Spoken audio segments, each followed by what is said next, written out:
Knicks family, what's poppin'? It's your boy. And we're here for day 3 of the New York Knicks training camp. Bernard King, legends, come to visit the Knicks. Marcus Morris talking old school basketball. So let's get with this, ladies and gentlemen. Let's talk a little bit. Let's go.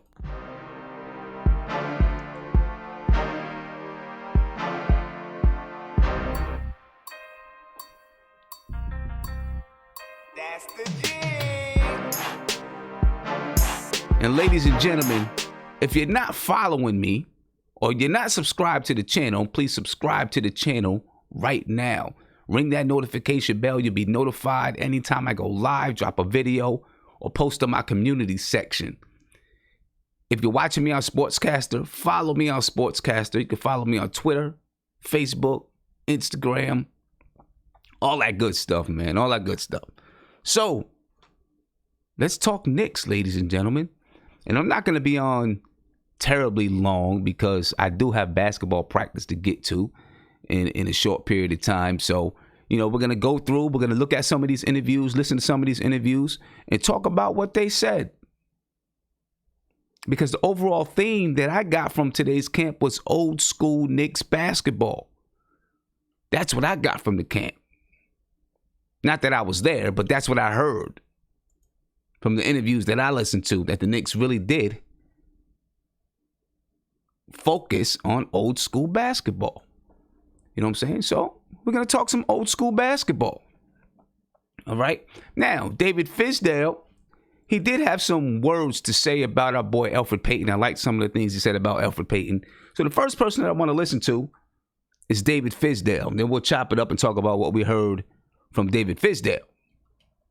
Okay, because David Fizdale, he talked about Elfrid Payton being a relentless guy, a defender, one of those gnats that really get under your skin. You know what I'm saying? And those are the type of guys, when we talk about this old school basketball stuff, those are the type of guys that you want to have on your team. Those guys that get under your skin, that make you mad. You know what I'm saying? That makes your skin crawl, makes you want to fight them. You know what I'm saying? We got guys like that, man. We can be, anyway, you know what I'm saying. You know what I'm talking about. All right, so we're going to go ahead and take a listen to David Fizdale, right? We do got some guys in the chat. Isaiah, he's at work. You know what I'm saying? About to get himself fired so he can listen to the New York Knicks. But he's in the chat with us. But before we get to Isaiah, don't wave yet, Isaiah, because they can't see you. So don't wave yet. We're going to listen to David Fizdale first. And then we'll get to Isaiah as we talk about David Fizdale. Ladies and gentlemen, this is David Fizdale talking to the media after training camp today. Let's take a listen. You mentioned something about the offense yesterday, more diverse. When did it hit you that you said, I want to add to the playbook? Well, I knew it the whole time. Just last year, I just didn't think we could retain a lot of complication.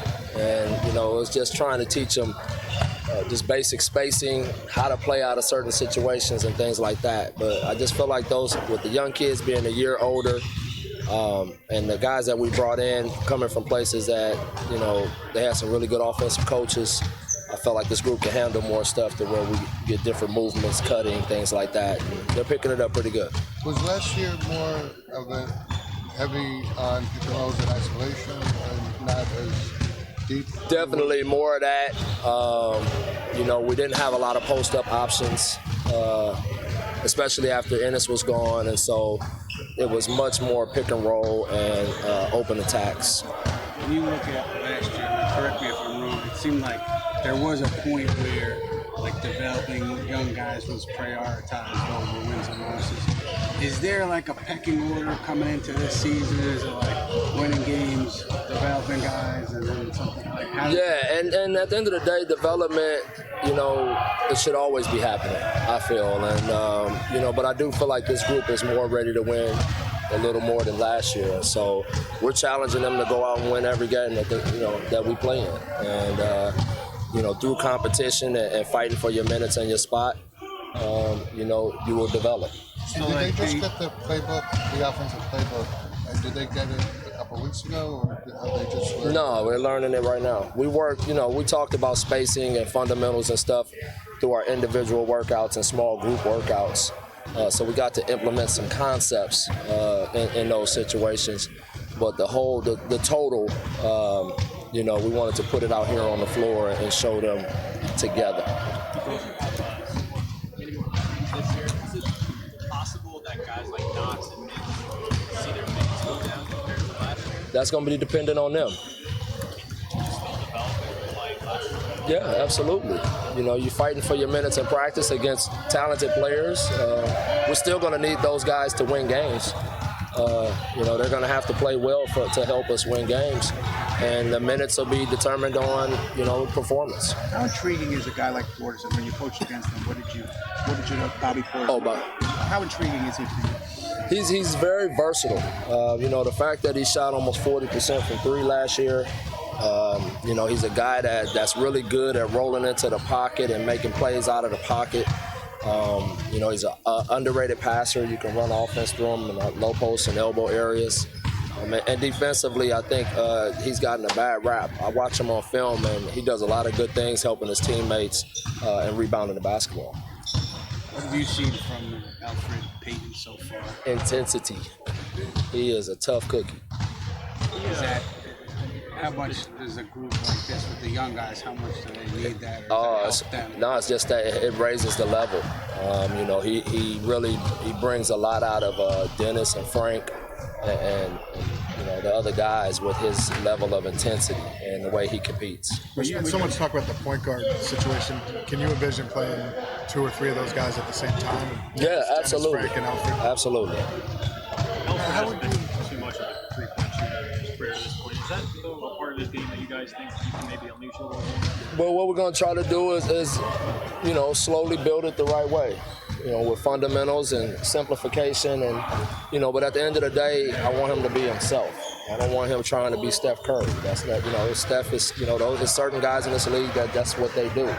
Alfred is a pace guy. He's an attacker. I think he's a big guard that can post some guards. So I want him to keep being himself, but at the same time, we will continue to grow his shot. He seems like a guy, a pain in the neck to play against, a guy that is going to battle you. Yeah, he's an irritant. And I love the fact that he rebounds the ball. Like, he goes and gets the ball. You saw last year, he had like 3 triple-doubles in a row. The guy just is always engaged. He's always trying to help his team win. And like I said, he's got an edge to him that I like. How would you characterize your new offensive program? Like, it's obviously not the triangle. So I can't wait to read this story. He wants you to give him his headline. Yeah. I don't know, Bern, but I know I just want to get the ball over half court quickly. I want to get the ball moving. I want to get a lot of guys involved in the game with the understanding of whoever's got it going that night, we got to keep that guy going. We're going to be an attacking team, a team that gets into the paint. I want to be a team that gets to the foul line. Do you want to just kind of the layups type of offense, or do you still want to integrate mid-range stuff? I still feel like at the end of the day, putting pressure on the rim is the number one priority. I think that's where it creates everything else. We got more three-point shooting this year, so I expect for us to maybe shoot a few more threes and make a few more threes. But at the end of the day, if guys are good pull-up jump shooters, I want them shooting that shot with confidence if they're open. All right, ladies and gentlemen. So you heard it from David Fizdale right there. And I'm going to say, just David, don't read the New York Post or any other medium. You know what I'm saying? Just do what you're doing, because guys are going to, they're going to say stuff anyway, man. So just go ahead and do what you're going to do, David. But anyway, let's unpack some of the things that David Fizdale said. First and foremost, I want to talk about Alfred Payton, because I know my man City for real is loving what he just heard from David Fizdale about Alfred Payton and the way that Alfred Payton is bringing the intensity, the way that Alfred Payton is just like a gnat and gets under your skin and bothers you. And, his intensity and the way that he approaches the game obviously is going to have a positive effect on Dennis Smith Jr., on Frank Ntilikina, because they got to step up. They've got to step up. If they don't step up and play the game, Elfrid Payton is going to be there. That Alpha Wall Street, as my man City for Real likes to say, is going to be there.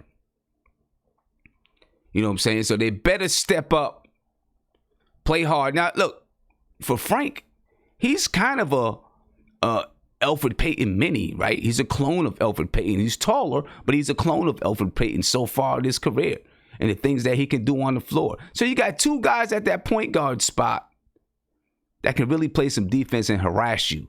You know, the point guard spot, that's the point of entry. That's got to be your first line of defense right there. So to have two guys in Frank and Elfrid Payton that can play aggressively on the ball, pick up 94 feet, and there's some people that waver about Elfrid Payton. I think he plays pretty good defense. That's my opinion of him.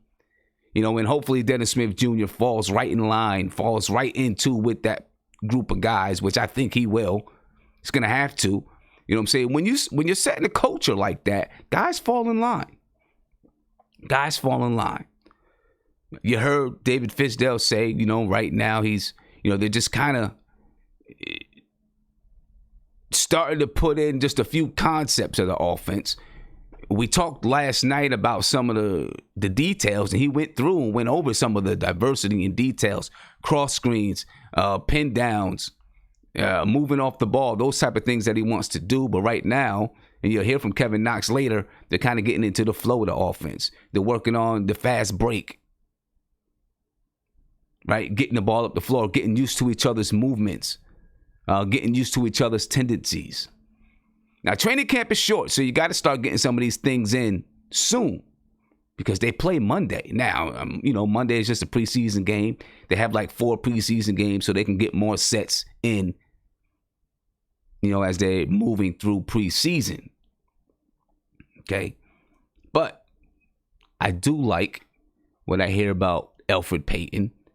You know, and I'm going to get to some of these guys that's in the chat because we got some guys, we got some more guys in the chat. We got the French Knicks podcast in the chat. Who's Marcus in the chat. Isaiah's in the chat. Andy's in the chat. You know what I'm saying? So, yeah, we got some guys to talk to. And we're going to get over here and we're going to talk to these guys real quick, all right? I'm going to start off with Isaiah since he got the colorful shirt on. You know, Isaiah, you want to sit down and get in the camera for me, my man? Got the...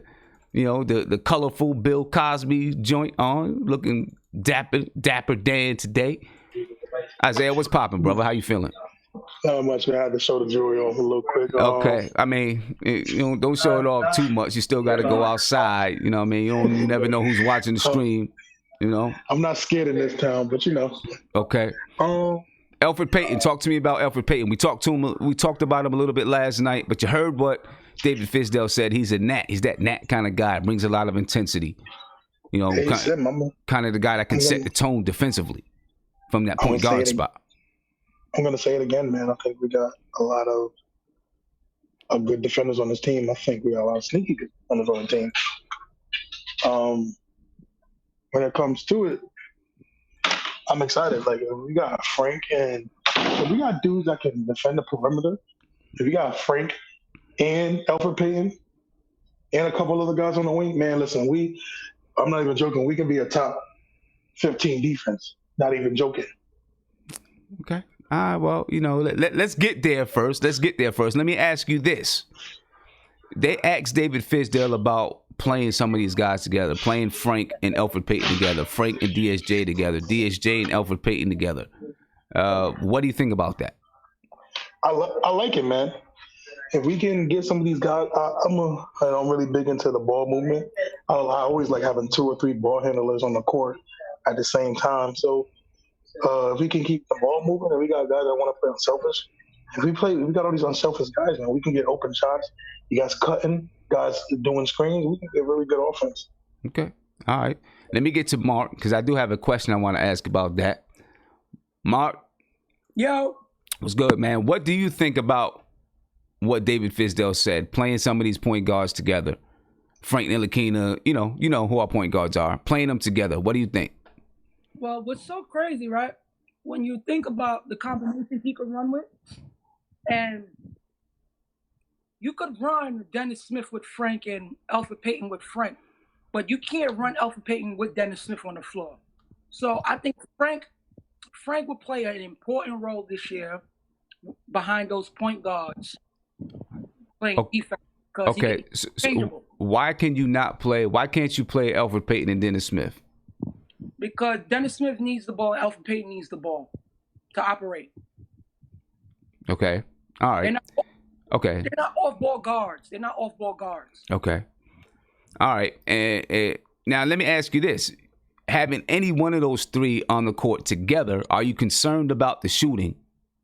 Yeah, because up until this point, they have not been shooters in the league, right? They shoot all three of them shoot a bad percentage from three. They're not consistent. Yeah, Dennis Smith Jr. last year 29%. Frank Ntilikina last year 29%. Elfrid Payton last year 31% from three. Are you concerned at all about if two of those guys are playing? Now you're starting to close your offense in a little bit because they can't spread the floor. Well, if you have the combination with Dennis or Frank, I'll be okay with that because again, it's not that Frank can't make a shot. Is he willing to take it? So if he's taking the threes that he's taking in FIBA, I feel a little more better because it's not like he has a broken shot. He can make a shot. Last year it was just, is he willing to take it? He just wasn't willing to take these shots. But this year, if he coming with the confidence, willing to take the shot, I'm okay with that. As long as he flinged them up when he get the space to be open, I'm fine. But with Dennis Smith, I haven't seen him in a real game to see if his jump shot is consistent. Now, if his jump shot is dead, if he shoots 35% this year from three, I'll be okay with that. I'll take that. I'll take that. I'll take that all day. Take that all day. Elfrid Payton, just the way he shoots, he's ever gonna. And the way he plays, I don't think he's ever going to be a three-point shooter. He probably could make a shot, but he had a couple years at Elfrid. He had a couple years in Orlando, a year or two, where he was shooting 36-37% or something like that. Yeah, but he wasn't. You have to look at the attempts. Now, if he's taking like one or two threes a game, right? But I think he had decent attempts. Yeah, I think he had decent attempts. It was the year before he left Orlando. I think he had some decent attempts. He was shooting 36-37%. His shot is not broken. He has a good shot, good form, good follow through, decent touch. Let's see if he can reclaim it. Sim, he's just not a shooter, bro. He's like, you can tell when someone can make shots and when someone just can't make shots. Like, he could probably make a three from here and there, but is he somebody that you're going to rely on to hit a three consistently? No. Well, you don't have. I don't think he has to. He doesn't have to be someone that you rely on to do it. That you say, okay, he's going to be our knockdown 3-point shooner. He doesn't have to be that, right? But he does have to be someone who can spread the floor out for you and be able to knock it down on occasion. So look, so look, I'm gonna read this off to you. Let me read this off to you real quick. All right, his last year in Orlando, he shot it at 37%. Not bad. Okay. How many attempts? And he shot 1.5 attempts per game. Oh, that ain't good. But listen, that's what he shot his whole career. His whole career, he shot 1.5%. 1.5 attempts per game. But what I'm saying is, he did it the 1 year. He shot 37%. All right. He was traded to Phoenix. When he went to Phoenix, he went down to 20%. Last season, he was 31. What I'm saying is, it's there. The possibility is there. You know what I mean? I don't know what it is that he has to correct. What he has to correct is he don't attempt them. Like, he doesn't attempt them. That's what I'm talking about. He doesn't attempt them. He looks more to get into the paint, to create and to score. That's his game. That's been his game since college. Yeah, that's true. That's true. But what I'm saying is, when he does attempt them, he's had a year where he shot 37%. Let's see if he can duplicate that year, knowing that it's going to be something that's critical for this season. Let's see if he can make it happen again. I'm hoping that he can. I have a question to ask you. Yeah. I've been thinking. I kind of want RJ Barrett to come off the bench. Don't listen, man. The chat's gonna kill you. Watch it. Watch it. Every time we talk about that man coming off the bench, they come for people's neck. I don't care, because I just realized something. Because of the lineup, right? Because of RJ Barrett, I want him to work on his strengths this year, more than anything, which is scoring within close to the paint. And because Randall is going to be mostly in the paint most of the time to start the offense or to score on the offense, I kind of want the bench unit to rely on RJ to develop his offensive game. And then in time, he probably get the starting spot. But I kind of want him off the bench to refine his offense and stuff like that, to have a little more attempts off the bench. Because I think when he's in the starting lineup, he's not going to have the attempts that he would have if he's coming off the bench with the young guys. I kind of want that chemistry. Okay. With the young guys. All right. Off the bench. I've been thinking a couple of days about that. Okay. All right. I'm gonna get to you guys that joined us, French Knicks podcast. I'm gonna get to you, and my man guest. If you can put your name in there so we know who you are. I'm gonna get to you guys. But before I do that, I want to go ahead. I want to get to some more of these interviews because there's a few interviews today. We heard from David Fizdale. I also want to listen to Marcus Morris, right? Because the theme, from the interviews is about old school New York Knicks basketball. And I wanted to start with David Fizdale because he talked about Elfrid Payton and the way that Elfrid Payton is kind of like a intense, relentless type of guy, and he rebounds the basketball. You know what I'm saying? So he's going to put pressure on. He's going to put pressure on the opposing point guard defensively. He's going to put pressure on him.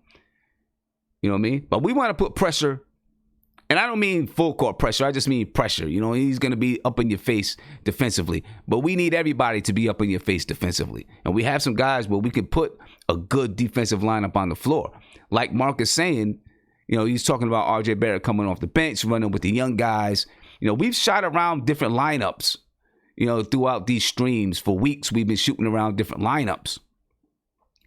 There are some people that would like to see a veteran lineup start the game, like a Elfrid Payton, Wayne Ellington, Marcus Morris, Julius Randle, and then you can go ahead and go with Mitch. He's a young guy, but he's the only shot blocking center that we have. You know what I mean?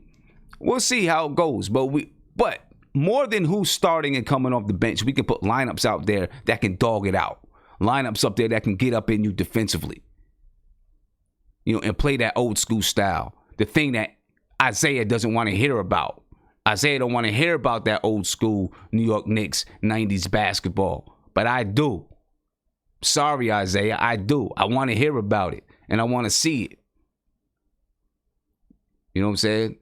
But let's listen to Marcus Morris because Marcus Morris wants to hear about it. Marcus Morris wants to see it. This is Marcus Morris, ladies and gentlemen. Lead by example, continue to help the young guys, be a voice. And I'm a respected guy in this league, so, I put a lot of work in. I've been in there for 9 years, so, it's kind of easier for guys to be able to listen, because, I've been around and, they can relate to me. What do you expect the offense to look like? Fizdale has been talking about more diverse offense. Do you think it's going to be a running offense, or what do you? I think it's going to be a little bit of both. I think it's going to be, what's up, guys? Obviously, the league is, based on pick and roll. So Isaiah, look at this, man. Moving the ball around, Drew can score well. I can score from, all three levels. D. Smith can score well. We got a lot of guys that, that can put it on the ground. Rick can go do a lot of different things. And, really mainly, we want to be a great defensive team first.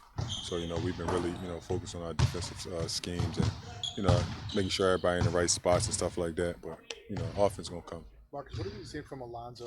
What do you expect from him this season? I expect him, to piggyback off of last year, continue to play better, play good, score that thing. For a second-year player, he's really, improved his game, and he seems like a vet the way he plays the game, and plays with his pace. He's got a bright future. I think I know Brad Stevens kind of went like point guards, wings, bigs instead of traditional positions. But it seemed like he played mostly like both four positions. Is that what you think he'll be playing here? Do you kind of expect to toggle between perimeter and three and four? I just expect to be on the floor. Fizz know what I could do. No matter where you put me at 3, 4, or 2, it's gonna be the same thing. You get the same production. He's really wherever he's at. I think I'd be very effective. At the end of the day, I'm a smart basketball player. I know the game. I watch a ton of film. So it's not going to be hard to go from position to position. Nowadays it's positionless basketball. So wherever I'm at on the court, I really don't look at myself as a 4-3. But, I think you guys will be surprised at, how well I can handle the ball, how well I can shoot the three off the dribble and do multiple things with the ball in my hand. Do you expect to get some playmaking opportunities? For sure. Any of the young guys stood out to you or surprised you at all in these practices or scrimmages? They all playing really well. They're all playing really well. They're all very, very coachable. They're willing to learn. They're playing hard. It's not too much kickback from. They listening. I think we have a great group of young guys, and I'm excited to see how it's all translating to the season. I think after we spoke to you on media day, I think Greg Popovich in San Antonio made a reference to you. Used the word unprofessional, and it didn't seem very flattering or remark. But I mean, were you surprised that he singled you out that way? Yeah, I was very surprised, but I have nothing but respect for Pop. I'm not going to sit up here and say anything. Obviously, they made a big move, and like I said, on my side, things weren't clear for me, so I made a decision based on what I knew and for my family. I hope them nothing but the best. Going forward this season, I'm in New York now, and I'm just ready to get started. Do you feel a little bad how it worked out from the Spurs end, or you feel really worried about that? I mean, like I said, man, I got a lot of roots down there. A lot of Kansas guys and guys that that went to Kansas. So I mean, at the end of the day, yeah, because they made a move and they had a great young player, and I feel bad that it had to happen that way. But at the end of the day, man, I'm here to focus on the New York Knicks. Are you wondering on that season opener? I think the season opener is going to be actually in San Antonio. Yeah. Are you wondering about maybe the crowd reaction?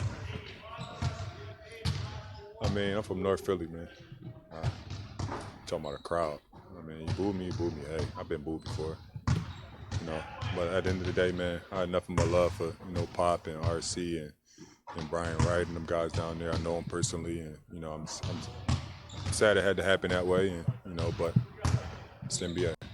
That happens a lot where guys kind of give like a verbal commit before you have to sometimes like wait a week before you sign a contract. Like from your standpoint, RJ could play without the ball, I think. Is that verbal commitment? Like, can you still look for other offers out there? The teams usually still come after you in free agency. No, I made that decision. It was all on me. I made the decision myself, and like I said, man, I made a decision off of unknown situations from things that me and my agent had discussed, and at the end of the day, I wanted to take my career in my own hands. So that's the decision I made. As one of the vets on this team, what do you want this team's mentality and identity to look like? Old school Knicks, protect the garden. And my biggest thing is no one's coming in there and disrespecting us. If anything, we're gonna come in there, you're gonna get a hard-fought game, better team gonna win, but it's we're not tolerating no disrespect and nobody coming in there and thinking it's gonna be easy. So, that's the first and foremost, and I think we got the guys. Matter of fact, I know we got the guys that's gonna stand up and that's gonna fight every night. You guys got a couple bigs now. Like, you guys can play big at times with your lines. I think Fizz said he wants to. Do you imagine like a time when you guys can play a little bit of bully ball? Because teams are going smaller now. Yeah, I mean, we're gonna see a lot of that. Every time I'm on the court, it's bully ball. So, I'm gonna use that to my advantage. Guys like Bobby Portis, Drew Randall's a bulldog, Taj Gibson, Lonzo, Rook. We got a lot of guys, man, to keep throwing at people. And I think it's gonna be a very, very fun year, and it's gonna be a very surprising year. And let me tell you something, ladies and gentlemen. One of the things that's going to make sure that these guys continue to play hard throughout the season, go out there and lay it to the other team, it's going to be Marcus Morris. Because, let's put it like this, guys not going to want to face Marcus Morris in the locker room. If they're not coming out there and playing the way that they're supposed to play, if they're not coming out there and busting their ass every single minute, every single night on the floor, you're not going to want to hear Marcus Morris.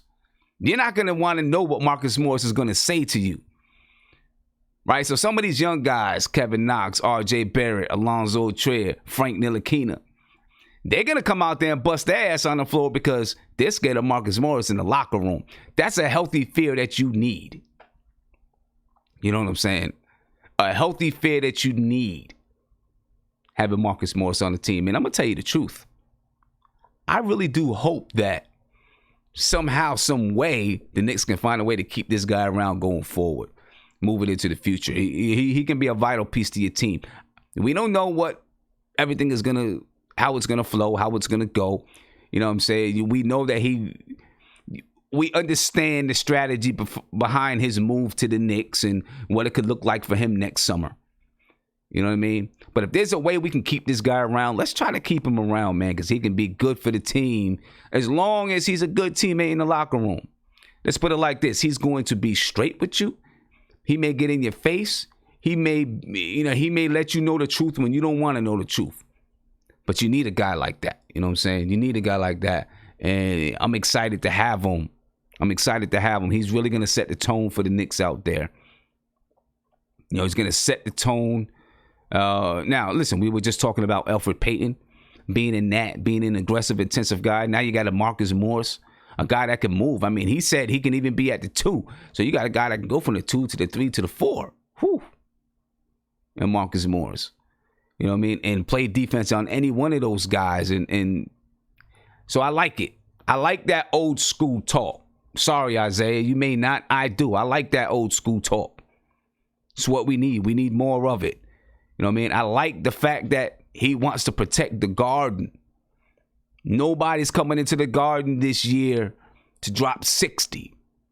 It's not happening. That's not what we're about this year. You're not coming to the Garden to drop 60. Go someplace else. Go to Brooklyn and drop 60.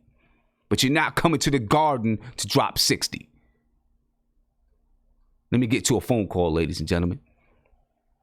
Caller, you're on live with Nothing But Knicks. What's popping? Oh, before you go on, let me just give a shout out. I want to give a shout out to my man Itzy Boywin. Itzy Boyin, whatever. I can't really say his name, but he's on Sportscaster right now. Big shout out to you, Itzy. Okay, caller, what's popping with you, bro? Hi. How you doing? Nope. I guess they didn't really have too much to say. All right. Anyway. Caller didn't have a lot to say. I want to listen to, sticking with the old school theme, we're going to listen to Bernard King. Bernard King was in practice with the guys today. All right. We'll listen to the message that Bernard King had for the Knicks. Right. And then we'll get to the video chat and talk about, this old school Knicks basketball. And my man that was on the line, he said, hi, and jumped off. What's up with that, brother? Hi. How you doing? Say something, man. Talk Knicks. Don't be scared. Nobody gonna hurt you up in here. Bernard King, folks. Bernard King. Since you've been up here, or you've just been watching? Well, I've always interacted with the team. Coach Fizdale, he asked me if I would consider attending training camp, and so I talked to them briefly prior to their workout, just as I did last year. What was your message to these guys? Well, in training camp, you're trying to put in a new system. You're trying to get guys acclimated. And as I shared, you have to practice as you play. And that's really one of the most important keys that you can take away from training camp, is you always practice as you play. And if you do that, you'll play consistently. What kind of tips did you give RJ there, Bernard? Anything good? Well, I won't delve too much into our personal conversation, but it's obvious to me that he wants to be an outstanding player. And anytime you have an opportunity to talk to someone that's had tremendous success in professional sports and basketball in general, or in life, then you try to glean some thoughts from them to try to help aid yourself. And, as I shared with him, the key is hard work. I said, hey, when I was an all-pro, I used to go in on Sunday. Nobody was in the gym but me. So I was constantly working on my game, and that's one of the things you have to do. What do you feel about his game and what he has to work on? I mean, I don't know how much you saw of the summer league. I didn't see the summer league, but, obviously I saw him playing college. Yeah. And, one of the things I told him, when I came into the league, I couldn't handle the ball in open form, and as you know, I excelled at that at one point. And I didn't have a jump shot beyond 15 feet. And so I developed those aspects of my game. And in any profession, you have to build your skill sets. And he's a obviously a tremendous talent. He's going to have a great career, and he'll continue to grow as any young player would. Did you know his dad at all when his dad played at St. John's? Or? No, I didn't. What do you think of in general about the team that they put together this year? Well, I think they have some very talented players. Obviously, they're the youngest team in the league. But when you think of Randall and some of the experienced players they have in terms of Morris and Gibson, and you have some really good, talented young players that's continue to develop. And So I do think you guys have iCloud, so I they do a think very that's effective good. job in bringing free agents that would like to be here and would like to play in this market in New York. What about your other team you played for, the Nets, and what they did? And surprised that Kevin and Kyrie decided to go there instead of on the big No, stage? it really is not a surprise. It's similar to LeBron going to Miami. Just Wade and he are very, very good friends, right? And so you had a similar circumstance in terms of Kyrie Irving and Kevin Durant. They're very good friends, and they wanted to play together. But why not here? You have to ask them that. I can't get into their heads and their minds, so you would have to really ask them that question. You had a relationship with Carmelo when he was here. I'm sure you still do. I mean, are you surprised that he's not on the team at this point? Well, Carmelo is one of the greatest players that's ever played the game. I've always maintained that. And, I'm honored that he patterned a large part of his game after mine.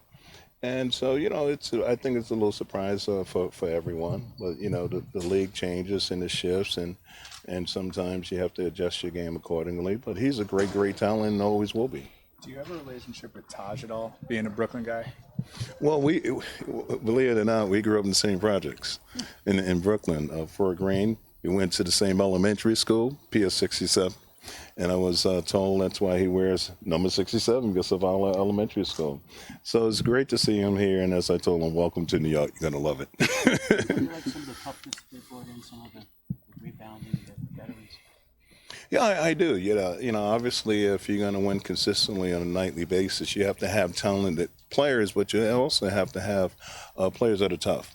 And if you've looked at the great players over the years, myself included, and you looked at a guy like Kevin Durant, his demeanor has changed over the years. Michael Jordan has changed his demeanor over the years. Kobe changed his demeanor. All great players have to become tougher to lead a team and become great at what they do.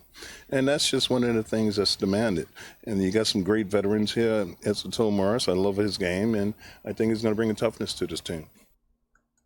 And there we go, folks. You heard it. Marcus Morris is going to bring a toughness to this team. I do like the fact that old school, guys like Bernard King come and talk to the team. You know what I'm saying? Now, does it mean that, these guys are going to just automatically take on their persona? No, of course not. You know what I'm saying? But to hear how they had their success, to hear how they became successful, is always good for the young guys to hear. You know what I'm saying? Because the same principles that you applied back in 1985, 1983, 82, you're going to apply today. The game might be a little bit different, right? But you're going to apply those same principles, especially when it comes to work ethic, when it comes to, the mechanics of the game. You know what I mean? The time you spend studying the game and those type of things. And then, of course, it's always good to play homage to the legends and make sure the guys know who paved the way for them. So I love having them there. I like what he's talking to them about being tough. Any good team's got to have some toughness. You know what I'm saying? Old school Knicks basketball. That's the theme. That was the theme of camp today. You can feel it. That was the theme. Let me get you a phone call. Caller, you're on live with Nothing But Knicks. What's popping? What's going on with you, brother? How you feeling? Appreciate it, my man. Appreciate it. Thank you for calling in. Thank you for rocking with me.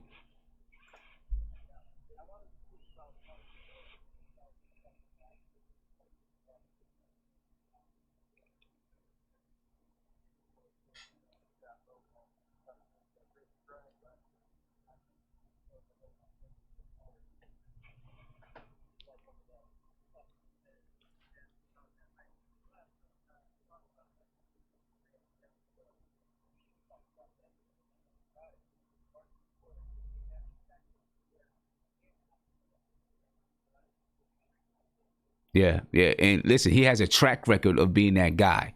You know what I'm saying? Yeah, you're right. It's easy for someone to say it, but you got to be able to back up your words. You know what I mean? Because, one second. Do me a favor. Can you say what you just said once more? What, everything I said? Yeah, because I had you muted, and they didn't hear you. Okay. Say No, it it's not a again. problem. Say it again. No, I was speaking about Marcus Morris, how he's talking about the grit and grind, how he wants to protect the guard and bring the toughness back and stuff, and how a lot of players in the past, they would say the same thing. I've been reading online, people say, we hear that every year, every guy that comes in saying the same exact thing, but they're not actually about it. But Morris, for example, he's about what he speaks, He's about what he preaches, and he has the playoff experience to go along with that. And, with the Celtics, he was really good last season. In the playoffs, he was one of the most consistent players in the playoffs. Yeah. And then now I'm going to repeat what I said. So you guys just got the whole conversation again. My bad. You know how I do sometimes. But anyway, yeah, Marcus Morris has that reputation. He's done it already in the league. It's not like he's just saying it. Like you said, a lot of people come in and they just say it. He's not just saying it. He has that reputation of actually doing it. You know what I'm saying? So I'm glad that they went out and got guys that actually have the reputation of doing it and living it and living that experience. He's definitely one of those glue guys that you need on a playoff team, especially. Yeah. Yeah, man, I'm glad he's here, and I hope he can stick around for a while. We'll see how that goes, but I hope he can stick around for a while. But, hey, I appreciate the call, brother. Yeah, no doubt, man. Take it easy, man. All right, take it easy. Peace. All right. Oh, you know what I meant to say that I called it? I just recently learned that Rakim, that one of my idols, Rakim, lives in Pennsylvania. I didn't know that. That's like 2 hours for me. I'm saying, Rakim, you better watch out. If I ever find out where you live, I'm knocking on your door just so I can shake your hand, my brother. Give me a call, ladies and gentlemen, 516-405-2246. Talk to me a little bit about New York Knicks and this old school basketball, the theme of old school basketball. Let's get to another phone call. Caller, you're on live with Nothing But Knicks. What's popping? Sam. What's good with you, brother? How you feeling? I'm at work, but I had to call in once I saw BK hit the screen. All right. You know what that means? That means I had to call in. I see you. You got the brim tight. You looking real like you ready to go shoot some jumpers right now. Let's do it. You know what I'm saying? I got practice tonight. I'm feeling. I'm pumped. I feel amped. You know what I mean? I'm ready. From what you were saying, because I was on the chat. And from what you were saying earlier, and this is what maybe some of the young cats don't really understand, like the certain mentality that has to be played here in New York basketball. From the streets on, where it was, no blood, no foul. Not that we can't play that way no more in the NBA. We understand that, but there's a certain level of intenseness that has to be brought. All of this, if I see one of our guys this year taking selfies and trading for uniforms, tops or whatever, I'm telling you, I want him out of town. And that's from the top player to the bottom player. I don't want to see one of you guys out there swapping jerseys. Okay, ask Moutier what happened last year when he tried to swap jerseys with what's the name from Miami. With Dwayne Wade. And I respect D-Wade, you understand, but that's a Miami guy. I don't want a Miami jersey. We know what that legacy is all about. You see what I'm saying? So all of it's got to be a certain, and BK said it, a certain toughness. Here's a man that never shook hands before the start of a game. Right. You understand? You have no video footage where when an opponent can say that BK gave him a dap, a pound, a high five, or anything before the beginning of the game, because you know why? It never happened. And that's the mentality we got to go in with going forward. I'm going to go back to work, but I just had to jump on for a quick second. All right, man. Knicks family, you know what it is. Couple of weeks, the journey begins. It begins, baby. Hey, listen, I'm as excited for this team as if we got two huge stars. Really, I am. I feel like I tried to tell you, Sim, from early. You know, when everybody was, you know, a little tight on top because of what didn't happen. When I start looking at the pieces, I'm like, you know what? There's some things here. Yeah. Yeah. There's some things here. There's some things here, especially in a weak Eastern Conference. There's some things here that can balance itself out. You know what? I'm a DSJ guy. DSJ, if you're not playing well, guess what? Elfridge Payton can come right in and take your spot. He may not be the three, and I think I heard it was one of the, I don't know if it was Mark or whatever that was talking about, you know, him shooting. You know, if Elfridge Payton hits the mark that he hit in Orlando a couple of years ago, I'm fine with that. Yeah. I just don't want him trying to shoot 4 per game. Right. Yeah, I feel you. You see what I'm saying? You hitting that 1.5, 2, and you really hot one day, and you really drilling them. Okay, yeah. I'm good with that. Exactly. Let's not be something that you're not. Right. And that's what Fizdale said. We don't want him to try to be Steph Curry. Only Steph Curry could be Steph Curry. We want you to do what you do and do it well. Yeah, do what you do it well. You know, everybody's here. DSJ is here. And one last thing before I run, because I've said it before. Barrett needs to come off the bench. I'm out. Bam. All right, brother. Peace.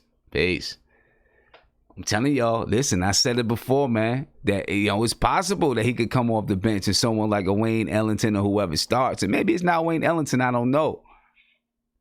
You know what I mean? But, you know, people was like, oh, Sim, you wilding out right now. You know what I mean? Get to another phone call.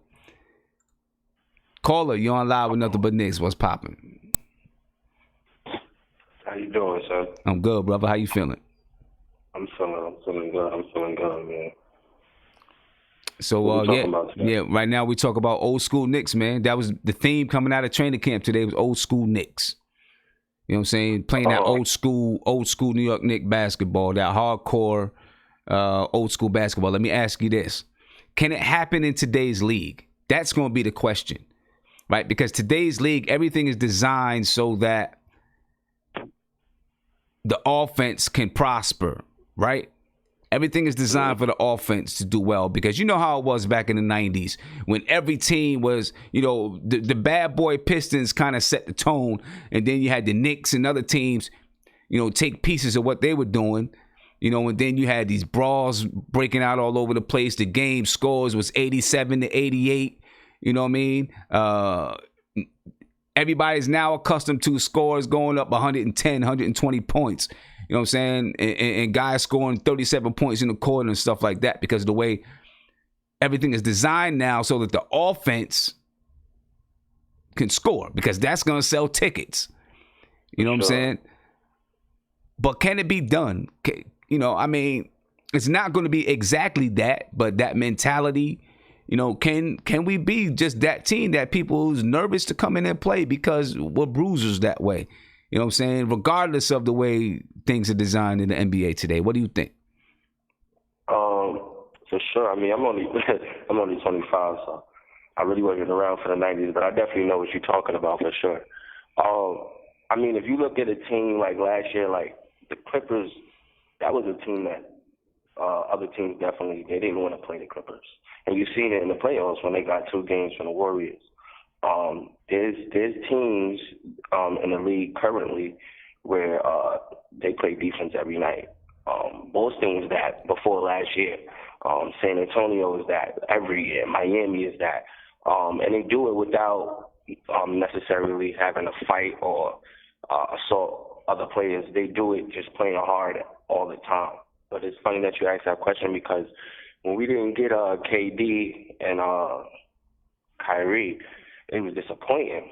But as they put that roster together, and I start seeing the names, Julius Randle, Taj Gibson, Bobby Portis. Like, have you looked at Bobby Portis? He looks absolutely crazy. I know he do. Marcus Morris is a nut. Julius Randle is high energy, big body. Alonzo Trey is another nut. They got enough crazy people. I said there's gonna be about 4 to 5 fights this year. It might be. It might be. It might be. As soon as I seen that roster, I was like, yeah. They definitely get. Mitchell Robinson is a bug out too. He's another crazy one. Yeah, Mitchell Robinson got it. Mitchell Robinson got into it with Markieff Morris last year, right? Yeah, with the brother. Yeah. Looked him right in the eye. Right. Because Morris is tough. So they got enough players, enough dogs. That's what Marcus was saying, dogs. They got enough dogs where you're going to see Kevin Knox open his mouth this year. He might say a word. Okay. He didn't say anything. Right. He didn't scream. Even when he dunked on Ben Simmons, he didn't even scream. He walked away. Right. You might see him start to grab his, you know what I mean? Yeah, okay. All right. It's going to be great for Frank, too. It's going to be great for Frank. Yeah. It's going to be great for Frank. Because that kind of attitude permeates through everybody, and everybody starts to pick up a little bit of it. You know what I mean? Everybody starts to pick up a little bit of it. Yeah. Yes, but yeah, hey, my man, I appreciate the call, brother. Oh, no doubt, brother, man. Keep it up. Man, have a good one. Peace. You too. And ladies and gentlemen, do me a favor. If you haven't subscribed to the channel, if you're new to the channel, subscribe to the channel. Ring that notification bell. You'll be notified anytime I go live, drop a video, or post in my community section. You can join me on Sportscaster. It's a new platform. It's backed by David Stern and some other professional athletes. You know what I mean? And it's a really nice platform. When I do stream live during a game, I'll be on Sportscaster because they have some things, some tools on Sportscasters that I'm going to use when I do stream live during the game. So follow me on Sportscaster. All right, and I'll put a link in the chat so you can follow me on Sportscaster. Also, you know what I mean, on your drive home or your drive to work, or if you're just, you know, at work and you really can't pull a video up, you can check me out on Spotify too. All right, so let me get back to the video chat. I'm going to come to Andy.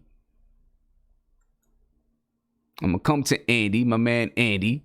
What's going on, Andy? How you like what you're hearing so far today, man? Yo, what's up, guys? Happy to be joining in. Well, I didn't get to listen to the last interview. I'm not talking about Bernard. I watched Morris. I'm just like a minute off Kevin Knox interview because I was running late today. But I'm happy to be joining you. I wanted to show off my new haircut. Yeah, you looking fresh, man. I seen it. You looking fresh. Yeah.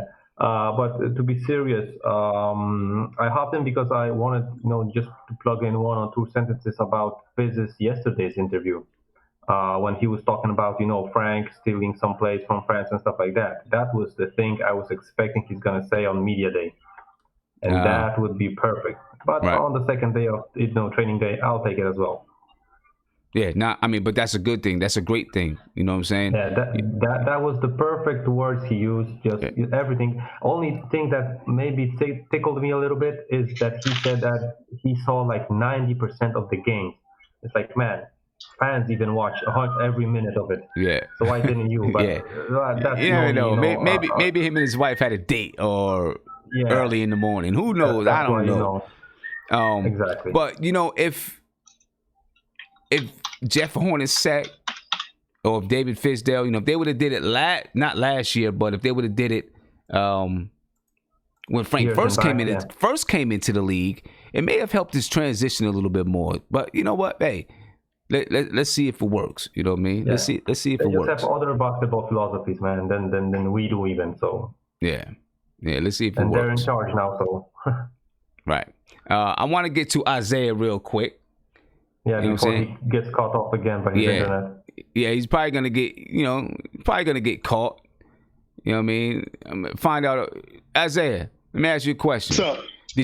Have you gotten a demerit yet or been written up yet because you've been on with me during the day? If so, I apologize, but I'm not shooting you no cash if that happens, so don't come asking for it. Listen, man, nah, we good. My head manager. Let's just say we cool. We cool like that. All right, that's what's up. But listen, man, everybody wants that old school Knicks, Isaiah. Oh my God. Everybody wants that feeling. But let me ask you. I get it. Let me just ask you this, man. Let me ask you this. You know what I'm saying? Your shirt's real colorful. You look like a grade school kid with the shirt. But anyway, let me ask you this. Can it happen though? Can it happen? Can they really? I mean, they can have the mentality, but can they really bring it back with the way the NBA is played, with the way the game is played today? Yes, they can bring it back in a more smart, efficient way that fits the NBA today. They can be dogs on. They can be dogs on the court. We got the personnel, like I said earlier. I think we can be a top 15 defense. I don't want to say top 10 because top 10 you're getting into the playoffs. I don't care what nobody says. You got top 10 defense, you get into the playoffs. Top 15 for sure. We got the dogs. We got the mentality. I think the biggest thing, and people are going to make fun of it, and people are going to wonder why we did it. But I see why we paid Top Gibson that money, man, to get in here, man.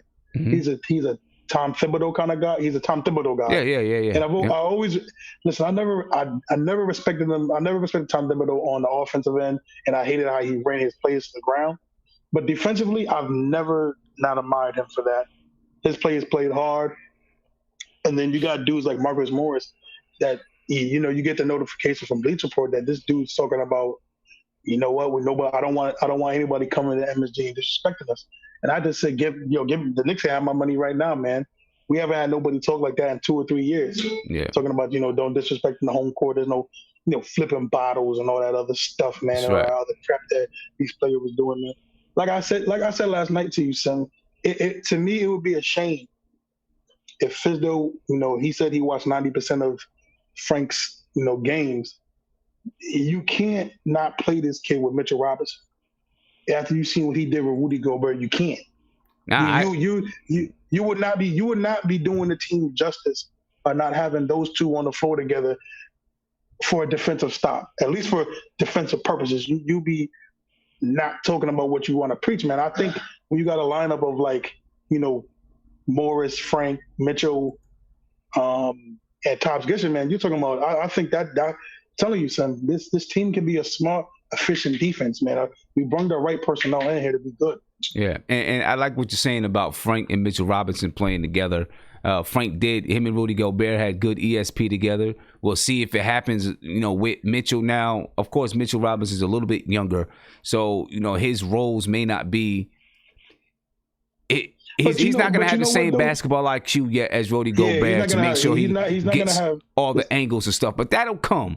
That'll come on the offensive side. But having them two, defensively, like you're saying, is that'll be key. And I'm pretty sure we're going to see them together a lot. Yeah. Hey, Sim, can I say one thing, Sim? And I'll say this. I'll say this about Mark. And Mark was right about it. To give Mark credit, Mark was right about how Frank plays good with a defensive big. Because even with I don't want to hate saying his name, but KP, when there is a reason people don't take this as serious as they should. There was a reason why when KP and Frank played, that was our best. That year they had it was ridiculous of how they held opponents down to 100 points when they were on the floor together. Man, I'm telling you, Sam, and I know you know it, but if you put Frank with a defensive big, it's almost like I'm telling you, we can be a very, really, really great defensive team. Yeah, well. And like you said, Mitch is not going to be on the level of Rudy Gobert, not right now. But like you said, he's young. He got the ability. He actually is more athletic than he is. Than, way Rudy. more athletic. He's more athletic. Way more athletic than Rudy Gobert. Yeah. Okay. But hey, I want to get to listening to Kevin Knox.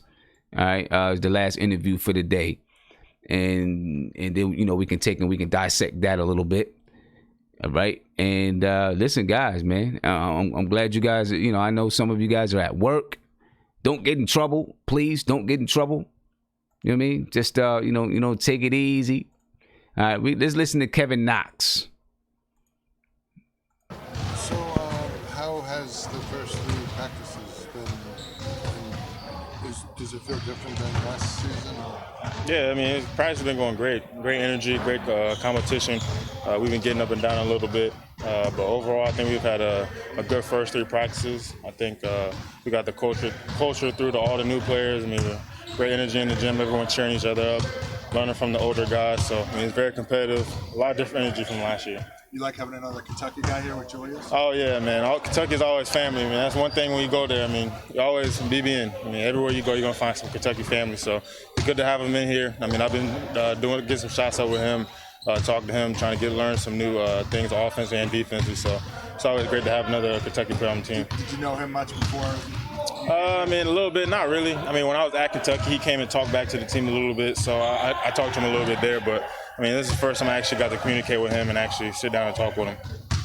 Have you talked to Bernard since he's been here at practice? Yeah, I talked to him this morning. I mean, last year, we had dinner. I mean, I met with him like 3 or 4 times last year, just trying to pick at his brain. He's one of the greatest scorers of all time, so he just gave me some tips here and there. I mean, just telling me something about his history, telling me some stuff about my game where he's been watching. I mean, he watches pretty much all the games, so he just gave me some tips here and there. So it's always good to learn from someone like that. I mean, it's a great player in NBA history. I mean, so I always want to be able to pick his brain and learn new things from him. What's the best advice you got from him in terms of scoring? I mean, he's different when it comes to that. I mean, he's got spots on the court that he works on before practice, after practice, before the games, that he just wants to go to each spot before the game and be able to knock those shots down, kind of master those spots. So it's kind of just telling me to master some of the shots, moves that I like to do, and just master those moves before you move on to something else. How much different is the offense this year compared to last year? I mean, we're kind of running some similar stuff. I mean, a lot of flow game, a lot of pick and roll. I mean, a lot of just getting everyone involved. I mean, he hasn't really put no plays in or anything like that, but I mean, everyone's pretty doing a good job of just adapting to the new offense. I mean, got a lot more time than we did last year, so I mean, we're just trying to get to know each other. Point guards trying to get to know each other, all the players' movements and stuff like that. So just playing more freely right now, just getting up and down, just trying to pass the ball and share the game. All the young guys on the team.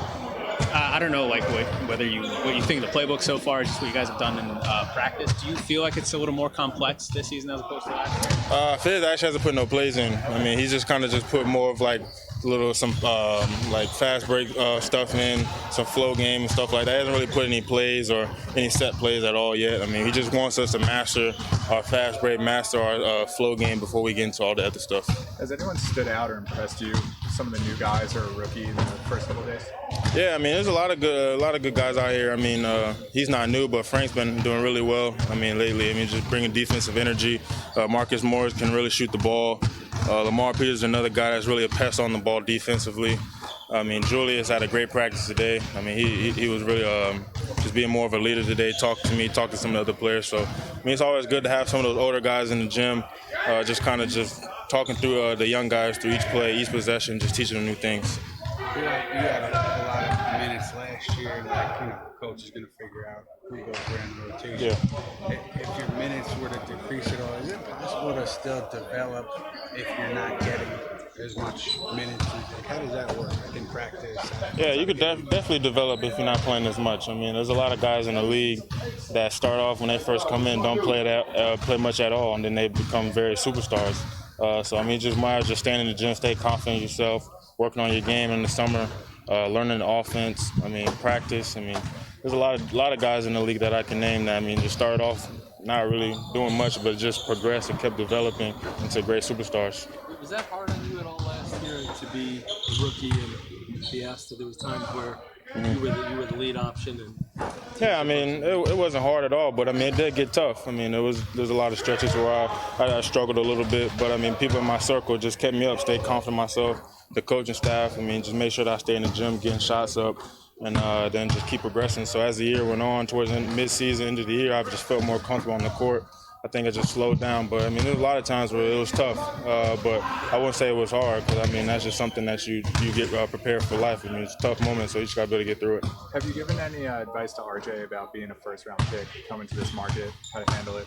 I mean, he's very confident in himself. I mean, just the way he plays. I mean, he knows that he really can get to the basket. He's a really underrated passer. So, I mean, I talk to him here and there. I mean, he kind of knows that you just got to be able to bounce back each game. You got 82 games, so I mean, one tough game is not going to just hurt you the rest of the season. You got to be able to bounce back in this league because there's so many games. Play 4 games a week. I mean, one tough game is not gonna affect you throughout the whole season. All right, ladies and gentlemen, you see Kevin Knox looking big. You know, you definitely can see that he hit the weights this summer. You know, we talked about that a couple of streams ago.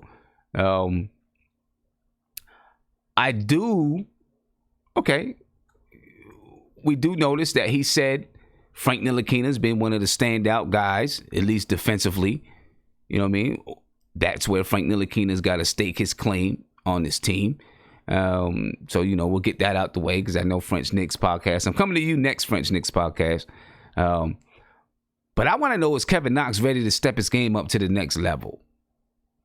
Is he ready to step his game up? And he seems, when I'm listening to him and watching him in interviews, he's much more comfortable.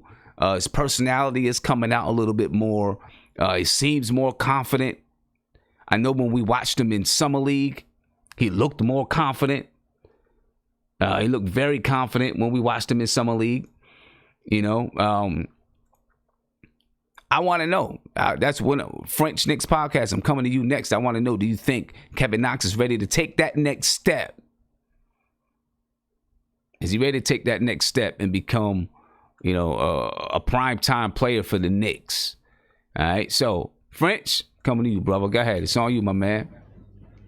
What's up, Sam? I'm good. And just to let everybody know, man, we got the nice European connection during the daytime, you know what I'm saying? Because these guys can get on with us during the day. So, yeah, it's all good. Go ahead, brother.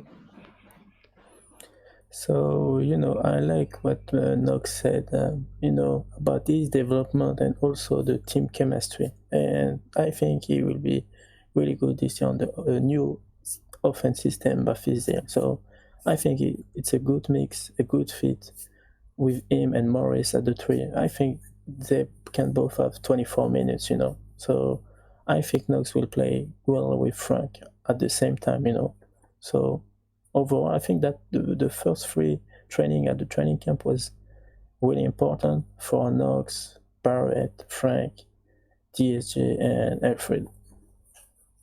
Yeah. Okay. All right. I'm gonna come back to you because I know you want to talk about Frank, but I want to get to Mike.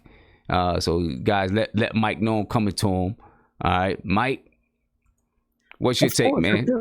They're very important. My man. Hey, Mike. You hear me? Yeah. Yeah. Tell me, man.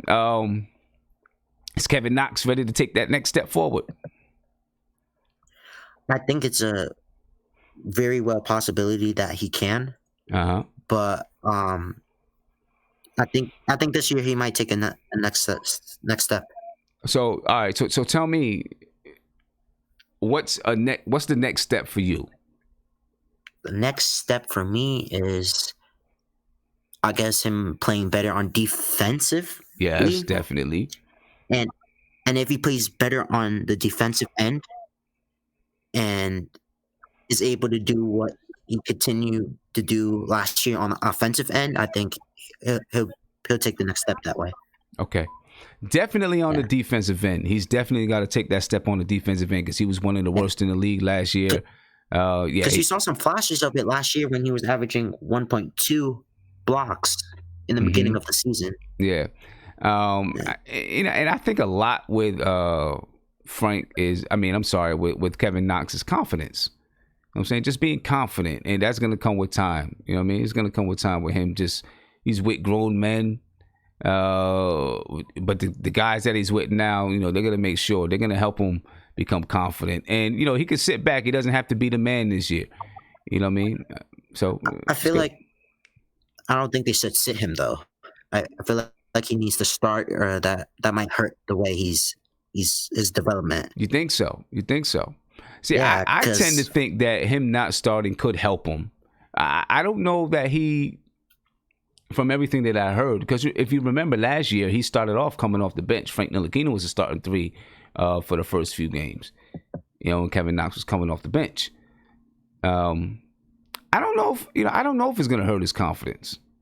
I don't know if it'll hurt his confidence. I think Marcus. The reason why I say it might, is because they put all of their effort in him in the first year. That was the guy. Right. Before Mitch, started doing what he started to do, and if he feels like he's being pushed to the side, if he gets benched, that's how I think he might feel. That's why I'm saying it might hurt him. Okay. Well, it'll definitely be something to watch for. I think that, he'll welcome the tutelage. You heard him. They were asking him about, guys that don't get a lot of playing time, can you still develop if you're not getting as much playing time? And he, like you said, there's been a bunch of guys who didn't get a lot of playing time and they end up being stars. Look, David Fizdale said it. He said it today. There is a chance that guys like Knox and Dennis Smith Jr. and Mitchell Robinson and Alonzo Trier don't get the same amount of minutes because there's more talent. You know what I mean? It's going to be up to them to get those minutes. So, they got to go get it. It's not just going to be given to them. They got to go get it. Caller, y'all live with Nothing But Knicks. What's popping? Yo, what's up, Sim? This is Kevon from Maryland. Hey, what's going on, Kevon? How you feeling, man? You going to the game Monday? No, I'm not going to the game on Monday, but I will be going to the Knicks versus Pelicans on October 18th, preseason. All right. That's what's up. It's pretty cool because our team is so deep that, preseason wise, I want to see everybody play. There's no really scrubs. Yeah, exactly. I want to see everybody. But matter of fact, Kevin Knox even pointed out Lamar Peters. You know what I'm saying? As a guy that was bringing it defensively and stuff like that. So yeah, for sure, man. That's what's up. So we still talking about Kevin Knox? Yep. We still talking about Kevin Knox and can he take that next step? Yeah. So about Kevin Knox, I mean, you look at him, man. He's jacked. I mean, he's way stronger. It seems like he really took it to heart when it came to getting stronger. Hopefully, he still has that nice touch with that little floater. I think he could continue to develop and master that. But like last year, his game was cool and all. It's just that when he used to go to the rim, he used to shy away much too much from contact. I think his finishing style was just a little bit too soft for his and just too much floating away from contact. Hopefully this year we see a lot more moments like the ones we saw when he dunked on Ben Simmons. That play was just kind of perfect setup. He kind of got the ball off an offensive rebound. The play kind of broke down, so he was able to dunk on Simmons. But hopefully we see a lot more of him finishing through contact. Because it seems like last year the only player that really got better at finishing around the rim, to me, in my opinion, was Moutier. But Fizdale, that was the number one thing I thought Fizdale, was going to bring. Fizdale said that in Miami they really have a whole layup and finishing program. So I was expecting to see better finishing from all of our players. So hopefully we'll see that from Knox with the strength. Yeah, okay. Yeah. Well, listen, I mean, definitely he's bigger. He looks bigger. His shoulders look bigger. I think he's going to do a better job finishing. What I want to see him do is, extend to the basket. I talk about it a lot. Extend to the basket. Last year, a lot of times he would let the ball up a little bit early instead of extending. You know what I mean? I want to see him extend to the basket, get those fouls, go to the foul line. Look, Knox might be a 40% three-point shooter this year. That'd be nice. He might be real nice. He might knock it down for 40% this year. I think last season Kevin Knox was 36% from three last year, 35 or 36% from three last year. And you know what? It was a little bit surprising to me when I looked it up. Right? And from what we've seen in summer league, let me see if I can pull. I'm gonna try to pull this up real quick. But what we've seen in summer league, his shot looked a little bit more pure. Oh, he's 34% from three last season. But that's decent. That's pretty decent as a rookie. All right, so maybe let me not give him 40%. Let me give him 37%. I'm gonna say 37%. That's a prediction I'm gonna have. Knox is gonna shoot 37% from three this year. That's what I'm going with. Yeah. But and I feel like maybe it's going to be year 2, which is where we are now. Year 3, year 4 when it comes to Knox, where I really want to start looking left and right. I want to look at Mikal Bridges. I want to look at Miles Bridges. Because last draft it was all about, do we choose one of the Bridges or and then Knox was his dark horse. Like I strongly believe, I'm sticking my neck out here, but I strongly believe I was one of the first ones to take a look at this Kevin Knox kid from Kentucky, and I was like, you know what, this kid got the frame. He could shoot. His like jumper looks really good. And I was saying like he looks like the prototypical like, you know, he has a prototypical game and the prototypical body for the modern NBA. And I think we're starting to see that. I mean, year 2, I think the weight and the strength is going to do him wonders for his game. As long as he can continue to shoot the ball well, guys like Marcus Morris in practice is really going to sharpen Kevin Knox because, you know, it just helps to have that one bully on your team who during practice is not your friend, but then when it's game time, you got that as an ally. So from like, you know, a year 2, I do think Knox is going to step up. I think it's really going to be about the percentages, not really about the overall points per game because we just have too many minutes to spread around. But I definitely want to start looking left and right. I want to look at the Bridges, both Miles and McCall, and, you know, see what we got when it comes to comparing him to other guys in his draft class. Okay. All right. Hey, my man, I appreciate the call, bro. I appreciate it. All right, have a good one. Come on. And I want to say to the chat real quick, I need you guys, especially Isaiah. Isaiah, I'm going to dedicate this one to you. Right? But it's a message for everybody. All right? Because you keep coming in and out, right? You keep coming in and out. When you come in, you got to mute yourself automatically, right? Because like Andy's letting you in. Andy can't mute you. Oh, so you got to mute yourself because you're coming in making noise. And I know what you're doing. Like every time your manager walks by, you're hiding the phone so he don't see you talking. You know what I'm saying? Yeah, I know exactly what you're doing. You're hiding the phone, act like you're doing some work or whatever, and then you got to come back into the chat. But when you come back into the chat, but that's for everybody. When Andy lets you in, he can't mute you.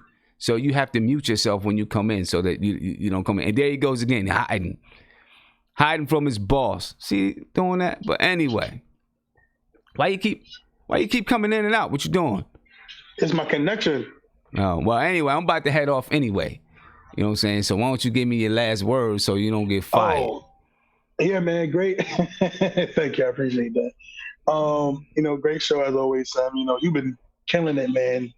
And I know you're going nonstop right now. So shout out to you, shout out to Andy, shout out to Mike, shout out to Who's Mark.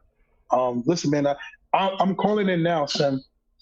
I'm predicting it. I know you're gonna do predictions one day before the season starts, but I am predicting now.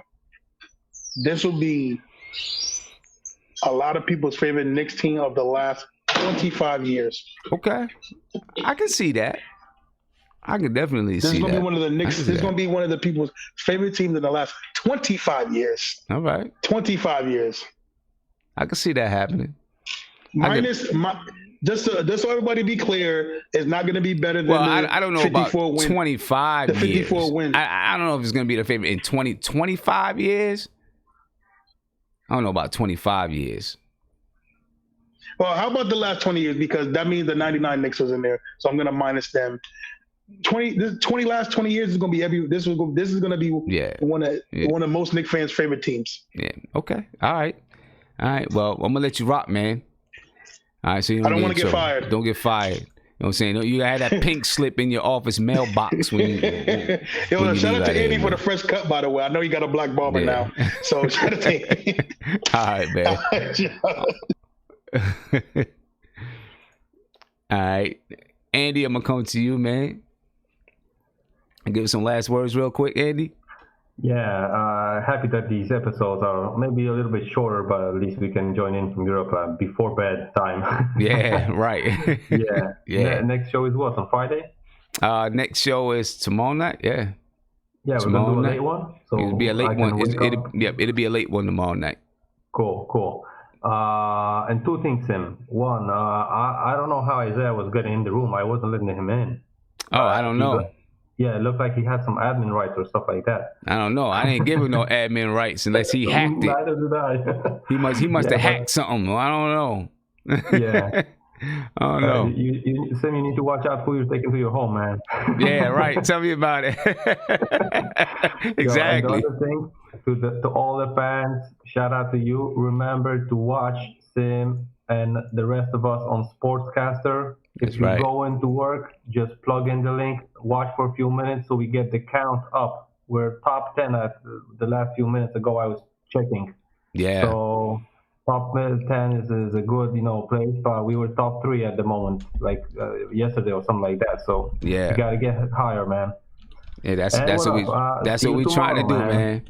That's what we trying to do. Get that sportscaster up. Exactly. Watch at work, watch at home, watch, I don't know, on the way from work to home. Yeah. All right, man. Yeah. Oh, and that you should be getting that Frank Ntilikina poster anytime now. Yo, believe me, it's gonna be hanging somewhere around there. Yeah, no doubt. All right, man. Later. Yeah, peace out. Peace. And Mike. Hey. You wanna give us some last words, bro, before I get up out of here? Yeah, first of all, I just want to say thank you for letting me join this conversation. I've been watching the show for the last 2 years, so you've been doing some good things. And I just want to say I hope we perform at the way I think we all think we could do. And maybe we could make it to the playoffs this year. I would hope for that, but as long as our young players are getting better, that's good for me too. All right, man. I appreciate it. Well, I appreciate you joining us, man. Whenever you can, keep working hard, man. Keep working hard. You got to become that doctor. You got to do it. All right. All right, later, man. Peace. Later. Mark. Yo, Sim, I wanted to throw my phone when you said Knox is going to be a 40% shooter. I wanted to throw my phone. You must have not kept listening. I brought it down to 37. Oh, okay. See, I brought it down to 37. He shot 34 last year. He shot 34% last year. It's not a stretch that he can shoot 37. No, that's not a stretch. But 40 is like JJ Redick territory. He can't shoot like Redick. Oh, let's see. Let's see what he does when he gets in the league. It's a different team. You know what I'm saying? He's going to be set up. He's going to get a lot more open shots this year. You know what I'm saying? No, So let's see. Let's see. He's gonna get a lot of open shots. Let's see. It's gonna be a. But also, just because he shoots 40%, just because someone shoots 40%, it still doesn't mean that they're shooting like Redick. See, Redick plays different. Redick is gonna catch the ball off of a handoff and just pull up, right? Run around off of screens and pull up. Kevin Knox isn't gonna do that. He makes a lot of difficult. Yes, shots, and still at 40%.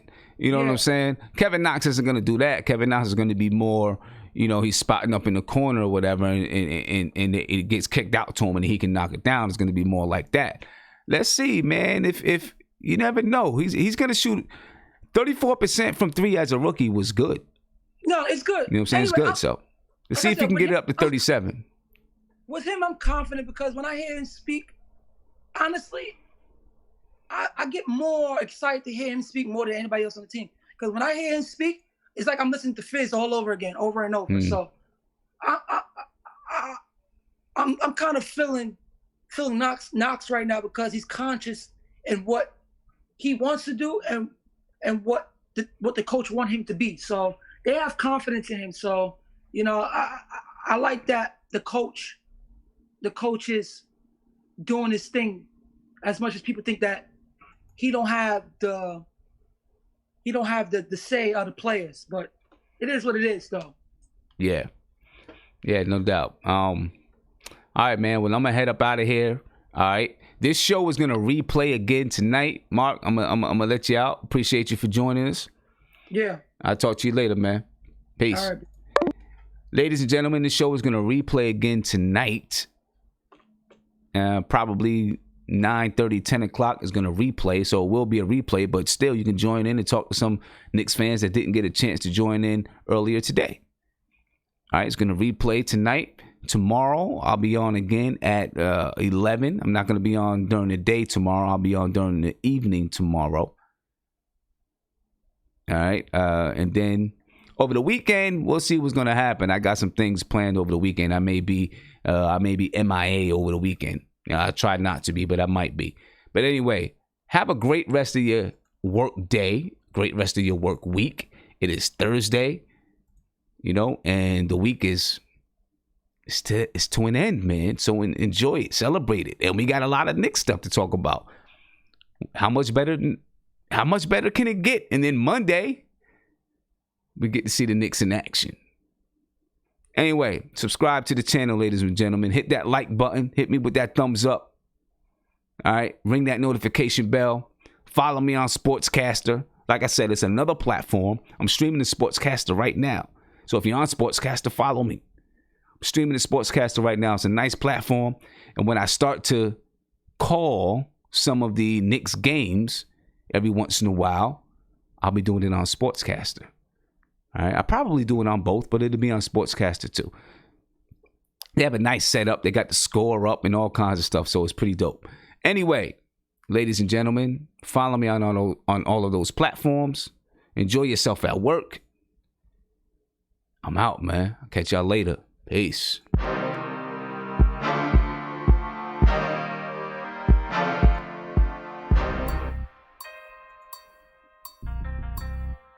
That's the G. Peace.